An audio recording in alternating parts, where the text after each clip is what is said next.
السلام علیکم ورحمۃ اللہ وبرکاتہ۔ صحیح بخاری حدیث نمبر 1۔ آپ صلی اللہ تعالیٰ علیہ وآلہ وسلم فرما رہے تھے کہ تمام اعمال کا دار و مدار نیت پر ہے، اور ہر عمل کا نتیجہ ہر انسان کو اس کی نیت کے مطابق ہی ملے گا۔ اس لیے جس کی ہجرت دولت دنیا حاصل کرنے کے لیے ہو یا کسی عورت سے شادی کرنے کی غرض ہو، اس لیے اس کی ہجرت انہی چیزوں کے لیے ہوگی جن کے حاصل کرنے کی نیت سے اس نے ہجرت کی ہے۔ حدیث نمبر 2۔ ایک شخص حارث بن حسام نامی نے نبی کریم صلی اللہ تعالیٰ علیہ وسلم سے سوال کیا کہ یا رسول اللہ صلی اللہ علیہ وسلم، آپ پر وحی کیسے نازل ہوتی ہے؟ تو آپ صلی اللہ تعالیٰ علیہ وسلم نے فرمایا کہ وحی نازل ہوتے وقت کبھی مجھ کو گھنٹی کی سی آواز محسوس ہوتی ہے، اور وحی کی یہ کیفیت مجھ پر بہت شاق گزرتی ہے۔ جب یہ کیفیت ختم ہوتی ہے تو میرے دل اور دماغ پر ایک فرشتے کے ذریعے نازل ہوئی وحی محفوظ ہو جاتی ہے، اور کسی وقت ایسا ہوتا ہے کہ فرشتہ شکل کا انسان میرے پاس آتا ہے اور مجھ سے کلام کرتا ہے، اس لیے میں اس کا کہا ہوا یاد رکھ لیتا ہوں۔ عائشہ رضی اللہ تعالیٰ عنہ کا بیان ہے کہ میں نے سخت کڑاکے کی سردی میں نبی کریم صلی اللہ علیہ وسلم کو دیکھا کہ آپ صلی اللہ علیہ وسلم پر وحی نازل ہوئی۔ صحیح بخاری حدیث نمبر 3۔ نبی کریم صلی اللہ تعالیٰ علیہ وسلم پر وحی کا شروعاتی دور اچھے، سچے اور پاکیزہ خوابوں سے شروع ہوا۔ آپ صلی اللہ تعالیٰ علیہ وسلم خواب میں جو کچھ دیکھتے وہ صبح کی روشنی کی طرح صحیح اور سچا ثابت ہوتا۔ پھر قدرت کی طرف سے آپ صلی اللہ تعالیٰ علیہ وسلم تنہائی پسند ہو گئے، اور آپ صلی اللہ تعالیٰ علیہ وسلم نے غار ہرا میں خلوت نشینی اختیار فرمائی، اور کئی دنوں اور رات وہاں مسلسل عبادت اور یاد الہی اور ذکر اور فکر میں مشغول رہتے۔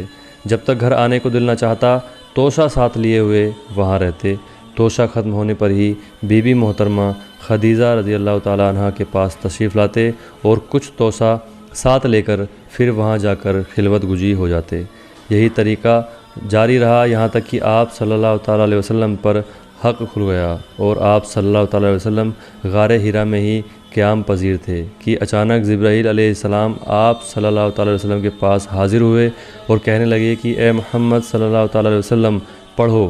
آپ صلی اللہ تعالیٰ علیہ وسلم فرماتے ہیں کہ میں نے کہا کہ میں پڑھنا نہیں جانتا۔ آپ صلی اللہ تعالیٰ علیہ وسلم فرماتے ہیں کہ فرشتے نے مجھے پکڑ کر اتنی زور سے بھینچا کہ میری طاقت جواب دے گئی، پھر مجھے چھوڑ کر کہا کہ پڑھو۔ میں نے پھر وہی جواب دیا کہ میں پڑھا ہوا نہیں ہوں۔ اس فرشتے نے مجھے بہت زور سے بھینچا کہ مجھ کو سخت تکلیف محسوس ہوئی، پھر اس نے کہا کہ پڑھو۔ میں نے کہا کہ میں پڑھا ہوا نہیں ہوں۔ فرشتے نے تیسری بار مجھ کو پکڑا اور تیسری مرتبہ پھر مجھ کو بھینچا، پھر مجھے چھوڑ دیا اور کہنے لگا کہ پڑھو، اپنے رب کے نام کی مدد سے جس نے پیدا کیا اور انسان کو خون اور پھٹکی سے بنایا۔ پڑھو، اور آپ کا رب بہت ہی مہربانیاں کرنے والا ہے۔ اس لیے یہی آیتیں آپ صلی اللہ تعالیٰ علیہ وسلم جبرائیل علیہ السلام سے سن کر اس حال میں غار ہرا سے واپس ہوئے کہ آپ صلی اللہ تعالیٰ علیہ وسلم کا دل انوکھے واقعے سے کانپ رہا تھا۔ آپ صلی اللہ تعالیٰ علیہ وسلم خدیجہ کے یہاں تشریف لائے اور فرمایا کہ مجھے کمبل اڑا دو، مجھے کمبل اڑا دو۔ لوگوں نے آپ صلی اللہ تعالیٰ علیہ وسلم کو کمبل اڑا دیا۔ جب آپ صلی اللہ تعالیٰ علیہ وسلم کا ڈر جاتا رہا تو آپ صلی اللہ تعالیٰ علیہ وسلم نے اپنی بیوی محترمہ خدیجہ رضی اللہ تعالیٰ عنہا تفصیل کے ساتھ یہ واقعہ سنایا، اور فرمانے لگے کہ مجھ کو اب اپنی جان کا خوف ہو گیا ہے۔ آپ صلی اللہ تعالیٰ علیہ وسلم کی بیوی محترمہ خدیجہ رضی اللہ تعالیٰ عنہا نے صلی اللہ تعالیٰ علیہ وسلم کو ٹھارس بدھائی اور کہا کہ آپ کا خیال صحیح نہیں ہے، اللہ کی قسم آپ کو اللہ کبھی رسوا نہیں کرے گا۔ آپ تو بہترین اخلاق کے مالک ہیں، آپ تو کنواں پرور ہیں، بے کسوں کا بوجھ اپنے سر پر رکھ لیتے ہیں، مفلسوں کے لیے آپ کماتے ہیں، مہمان نوازی میں آپ بے مثال ہیں، اور مشکل وقت میں آپ حق کا ساتھ دیتے ہیں۔ ایسی خوبیوں والا انسان اس طرح بے وقت ذلت اور خواری کی موت نہیں پا سکتا۔ پھر مزید تسلی کے لیے خدیجہ رضی اللہ تعالیٰ عنہا آپ صلی اللہ تعالیٰ علیہ وسلم کو برقہ بن نوفل کے پاس لے گئیں، جو ان کے چچا جاد بھائی تھے، اور زمانہ جاہلیت میں نصرانی یعنی کہ عیسائی مذہب اختیار کیے ہوئے تھے، اور عبرانی زبان کے کاتب تھے۔ چنانچہ انجیل کو بھی حسب ماشائے خدا بندی عبرانی زبان میں لکھا کرتے تھے۔ انجیل سریانی زبان میں نازل ہوئی تھی، پھر اس کا ترجمہ عبرانی زبان میں ہوا۔ برکا اسی کو لکھتے تھے۔ وہ بہت بوڑھے ہو گئے تھے، یہاں تک کہ ان کی آنکھ کی روشنی بھی رخصت ہو چکی تھی۔ خدیجہ رضی اللہ تعالیٰ عنہا نے ان کے سامنے آپ صلی اللہ تعالیٰ علیہ وسلم کے حالات بیان کیے اور کہا کہ اے چچا جات بھائی، اپنے بھتیجے محمد صلی اللہ تعالیٰ علیہ وسلم کی زبانی ذرا آپ کی کیفیت سن لیجئے۔ وہ بولے کہ بھتیجے، آپ نے جو کچھ دیکھا اس کی تفصیل سناؤ۔ چنانچہ آپ صلی اللہ تعالیٰ علیہ وسلم نے اول سے لے کر آخر تک پورا واقعہ سنایا، جسے سن کر برکا بے اختیار ہو کر بول اٹھے کہ یہ تو وہی ہستی پاک واج فرشتہ ہے جسے اللہ نے موسیٰ علیہ السلام پر وحی دے کر بھیجا۔ کاش میں آپ کے اس عہد نبوت کے شروع ہونے پر جوان عمر ہوتا، کاش میں اس وقت زندہ رہتا جبکہ آپ کی قوم آپ کو اس شہر سے نکال دے گی۔ رسول اللہ صلی اللہ تعالیٰ علیہ وسلم نے یہ سن کر تعجب سے پوچھا کہ کیا وہ لوگ مجھ کو نکال دیں گے، حالانکہ میں تو ان میں سچا اور امین اور مقبول ہوں۔ برکا بولے، یہ سب کچھ سچ ہے، مگر جو شخص بھی آپ کی طرح حق لے کر آیا لوگ اس کے دشمن ہی ہو گئے ہیں۔ اگر مجھے آپ کی نبوت کا وہ زمانہ مل جائے تو میں آپ کی پوری مدد کروں گا۔ مگر برقہ کچھ دن کے بعد انتقال کر گئے، پھر کچھ وقت تک وحی کا آنا رکا رہا۔ صحیح بخاری حدیث نمبر 4۔ آپ صلی اللہ تعالیٰ علیہ وسلم نے وحی کے رک جانے کے زمانے کے حالات بیان فرماتے ہوئے کہا کہ ایک دن میں چلا جا رہا تھا کہ اچانک میں نے آسمان کی طرف ایک آواز سنی اور میں نے اپنا سر آسمان کی طرف اٹھایا۔ کیا دیکھتا ہوں کہ وہی فرشتہ جو میرے پاس غار حرا میں آیا تھا وہ آسمان اور زمین کے بیچ ایک کرسی پر بیٹھا ہوا ہے۔ میں اس سے ڈر گیا اور گھر آنے پر میں نے پھر کمبل اوڑھنے کی خواہش ظاہر کی۔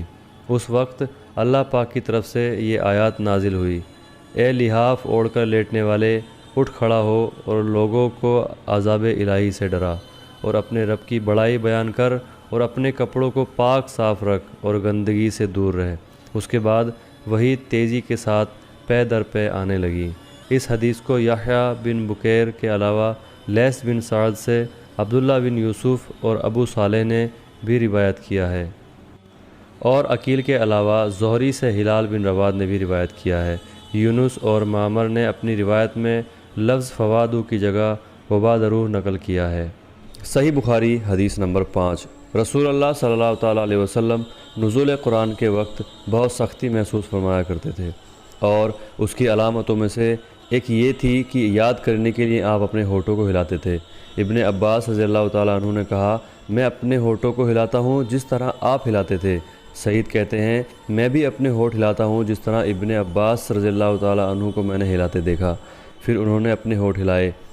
ابن عباس رضی اللہ تعالیٰ عنہ نے کہا، پھر یہ آیت اتری کہ اے محمد، قرآن کو جلدی جلدی یاد کرنے کے لیے اپنی زبان نہ ہلاؤ، اس کا جمع دینا اور پڑھا دینا ہمارے ذمہ ہے۔ ابن عباس رضی اللہ تعالیٰ عنہ کہتے ہیں، یعنی قرآن آپ صلی اللہ تعالیٰ علیہ وسلم کے دل میں جمع دینا اور پڑھا دینا ہمارے ذمہ ہے۔ پھر جب ہم پڑھ چکے تو اس پڑھے ہوئے کی پیروی کرو۔ ابن عباس رضی اللہ تعالیٰ عنہ فرماتے ہیں، اس کا مطلب یہ ہے کہ آپ اس کو خاموشی کے ساتھ سنتے رہو، اس کے بعد مطلب سمجھا دینا ہمارے ذمہ ہے۔ پھر یقیناً یہ ہماری ذمہ داری ہے کہ آپ اس کو پڑھو، یعنی اس کو محفوظ کر سکو۔ چنانچہ اس کے بعد جب آپ کے پاس جبرائیل علیہ السلام وحی لے کر آتے تو آپ توجہ سے سنتے، جب وہ چلے جاتے تو رسول اللہ صلی اللہ تعالیٰ علیہ وسلم اس وحی کو اسی طرح پڑھتے جس طرح جبرائیل علیہ السلام نے اسے پڑھا تھا۔ صحیح بخاری حدیث نمبر 6۔ رسول اللہ صلی اللہ تعالیٰ علیہ وسلم سب لوگوں سے زیادہ جباد سخی تھے، اور رمضان میں دوسرے اوقات کے مقابلے جب جبرائیل علیہ السلام آپ صلی اللہ تعالیٰ علیہ وسلم سے ملتے تو بہت ہی زیادہ سخاوت اور کرم فرماتے۔ جبرائیل علیہ السلام رمضان کی ہر رات میں آپ صلی اللہ تعالیٰ علیہ وسلم سے ملاقات کرتے اور آپ صلی اللہ تعالیٰ علیہ وسلم کے ساتھ قرآن کا دورہ کرتے۔ غرض نبی کریم صلی اللہ تعالیٰ علیہ وسلم لوگوں کو بھلائی پہنچانے میں بارش لانے والی ہوا سے بھی زیادہ سخاوت اور کرم فرماتے تھے۔ اب صحیح بخاری حدیث نمبر 7۔ ہرقل شاہ روم نے ان کے پاس قریش کے قافلے میں ایک آدمی کو بلانے بھیجا، اور اس وقت یہ لوگ تجارت کے لیے ملک شام گئے ہوئے تھے، اور یہ وہ زمانہ تھا جب رسول اللہ صلی اللہ تعالیٰ علیہ وسلم نے قریش اور ابو سفیان سے ایک وقتی عہد کیا ہوا تھا۔ جب ابو سفیان اور دوسرے لوگ ہرقل کے پاس ایلیا پہنچے جہاں ہرقل نے دربار طلب کیا تھا، اس کے پاس روم کے بڑے بڑے لوگ، عالم، وزیر، امیر بیٹھے ہوئے تھے۔ ہرقل نے ان کو اور اپنے ترجمان کو بلایا، پھر ان سے پوچھا کہ تم میں سے کون شخص رسالت کے دعویدار کا زیادہ قریبی عزیز ہے؟ ابو سفیان کہتے ہیں کہ میں بول اٹھا کہ میں ان کا سب سے زیادہ قریبی رشتہ دار ہوں۔ یہ سن کر ہرقل نے حکم دیا کہ اس کو یعنی ابو سفیان کو میرے قریب لا کر بٹھاؤ اور اس کے ساتھیوں کو اس کی پیٹھ کے پیچھے بٹھا دو۔ پھر اپنے ترجمان سے کہا کہ ان لوگوں سے کہہ دو کہ میں ابو سفیان سے اس شخص کے یعنی رسول اللہ صلی اللہ علیہ وسلم کے حالات پوچھتا ہوں، اگر یہ مجھ سے کسی بات میں جھوٹ بول دیں تو تم اس کا جھوٹ ظاہر کر دینا۔ ابو سفیان کا قول ہے کہ اللہ کی قسم اگر مجھے یہ غیرت نہ آتی کہ یہ لوگ مجھ کو جھٹلائیں گے تو میں آپ صلی اللہ تعالیٰ علیہ وسلم کی نسبت ضرور غلط بیانی سے کام لیتا۔ خیر، پہلی بات جو ہرقل نے مجھ سے پوچھی وہ یہ کہ اس شخص کا خاندان تم لوگوں میں کیسا ہے؟ میں نے کہا وہ تو بڑے اونچے نسب والے ہیں۔ کہنے لگا اس سے پہلے بھی کسی نے تم لوگوں میں ایسی بات کہی تھی؟ میں نے کہا نہیں۔ کہنے لگا اچھا، اس کے بڑوں میں کوئی بادشاہ ہوا ہے؟ میں نے کہا نہیں۔ پھر اس نے کہا بڑے لوگوں میں اس کی پیروی اختیار کی ہے یا کمزور لوگوں نے؟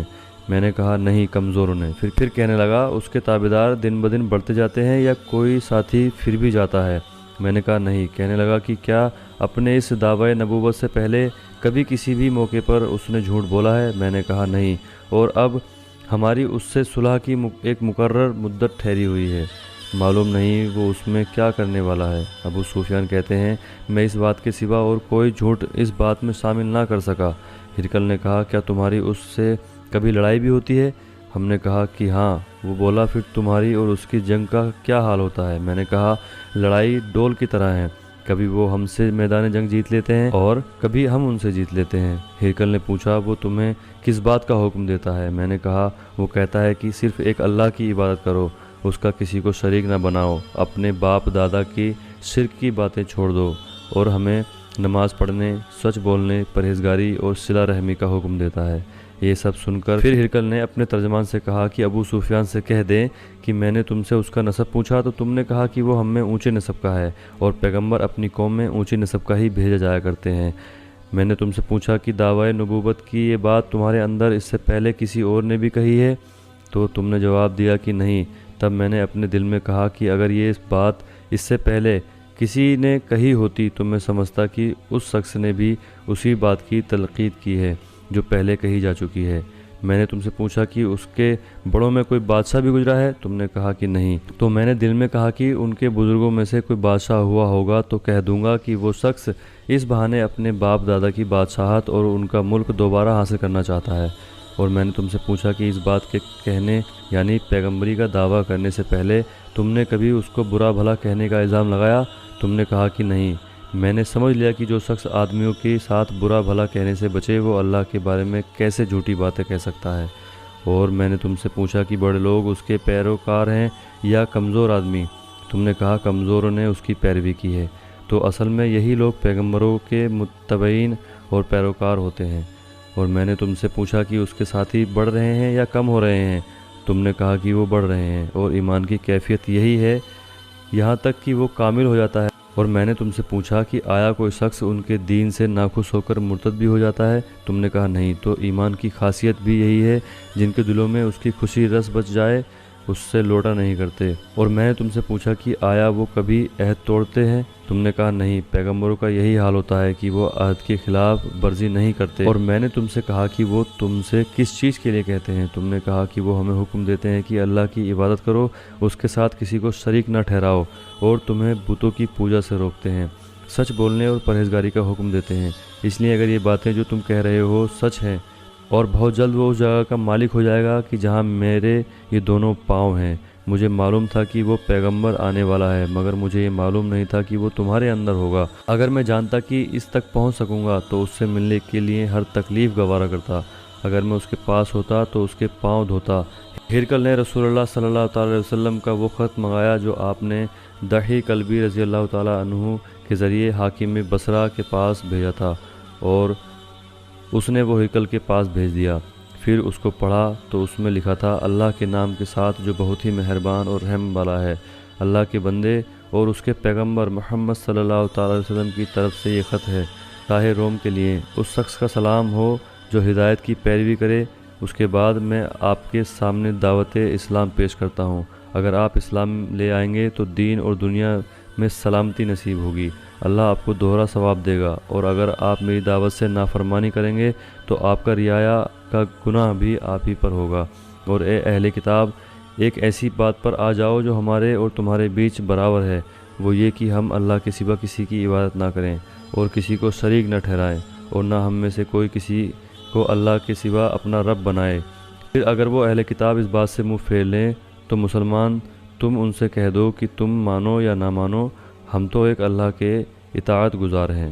ابو سفیان کہتے ہیں کہ جب ہرقل نے جو کچھ کہنا تھا کہہ دیا اور خط پڑھ کر فارغ ہوا تو اس کے آس پاس بہت شور گل ہوا، بہت سی آوازیں اٹھی اور ہمیں باہر نکال دیا گیا۔ تب میں نے اپنے ساتھیوں سے کہا کہ ابو قصبہ کے بیٹے نبی کریم صلی اللہ تعالیٰ علیہ وسلم کا معاملہ تو بہت بڑھ گیا، دیکھو تو اس سے بنی افسر روم کا بادشاہ بھی ڈرتا ہے۔ مجھے اس وقت سے اس بات کا یقین ہو گیا کہ نبی کریم صلی اللہ تعالیٰ علیہ وسلم بہت جلدی غالب کو ہو کر رہیں گے، یہاں تک کہ اللہ نے مجھے مسلمان کر دیا۔ راوی کا بیان ہے کہ ابن ناطور ایلیہ کا حاکم، ہرقل کا درباری اور شام کے نصارہ کا لاٹ پادری بیان کرتا تھا کہ ہرقل جب ایلیہ آیا تو ایک دن صبح کو پریشان اٹھا تو اس کے درباریوں نے پوچھا کہ آج ہم آپ کی حالت بدلی ہوئی پاتے ہیں، کیا وجہ ہے؟ ابن ناطور کا بیان ہے کہ ہرقل نجومی نقشت شاستری تھا، علم نجوم میں وہ پوری مہارت رکھتا تھا۔ اس نے اپنے ساتھیوں کو بتایا کہ میں نے آج رات ستاروں پر نظر ڈالی تو دیکھا کہ ختنہ کرنے والوں کا بادشاہ ہمارے ملک پر غالب آ گیا ہے۔ بھلا اس زمانے میں کون لوگ ختنہ کرتے ہیں؟ انہوں نے کہا کہ یہود کے سوا کوئی ختنہ نہیں کرتا، سو ان کی وجہ سے پریشان نہ ہو۔ سلطنت کے تمام شہروں میں یہ حکم لکھ بھیجیے کہ جہاں جتنے یہودی ہوں سب قتل کر دیے جائیں۔ وہ لوگ انہی باتوں میں مشغول تھے کہ ہرقل کے پاس ایک آدمی لایا گیا جسے شاہ غسان نے بھیجا تھا۔ اس نے رسول اللہ صلی اللہ تعالیٰ علیہ وسلم کے حالات بیان کیے۔ جب ہرقل نے سارے حالات سن لیے تو کہا کہ جا کر دیکھو وہ ختنہ کیے ہوئے ہے یا نہیں۔ انہوں نے اسے دیکھا تو بتلایا کہ وہ ختنہ کیے ہوئے ہے۔ ہرقل نے جب اس شخص سے عرب کے بارے میں پوچھا تو اس نے بتلایا کہ وہ ختنہ کرتے ہیں۔ تب ہرقل نے کہا کہ یہی محمد صلی اللہ علیہ وسلم اس امت کے بادشاہ ہیں جو پیدا ہو چکے ہیں۔ پھر اس نے اپنے ایک دوست کو رومیہ خط لکھا اور وہ بھی علم نجوم میں ہرقل کی طرح ماہر تھا۔ پھر وہاں سے ہرقل ہمس چلا گیا، ابھی ہمس سے نکلا نہیں تھا کہ اس کے دوست کا خط آیا۔ پھر وہاں سے ہرقل ہمس چلا گیا، ابھی ہمس سے نکلا نہیں تھا کہ اس کے دوست کا خط آ گیا۔ اس کی رائے بھی نبی کریم صلی اللہ تعالیٰ علیہ وسلم کے ظہور کے بارے میں ہرقل کے موافق تھی کہ محمد صلی اللہ علیہ وسلم واقعی پیغمبر ہے۔ اس کے بعد ہرقل نے روم کے بڑے آدمیوں کو اپنے ہمس کے محل میں طلب کیا اور اس کے حکم سے محل کے دروازے بند کر لیے گئے۔ پھر وہ اپنے خاص محل سے باہر آیا اور کہا، اے روم والو، کیا ہدایت اور کامیابی میں کچھ حصہ تمہارے لیے بھی ہے؟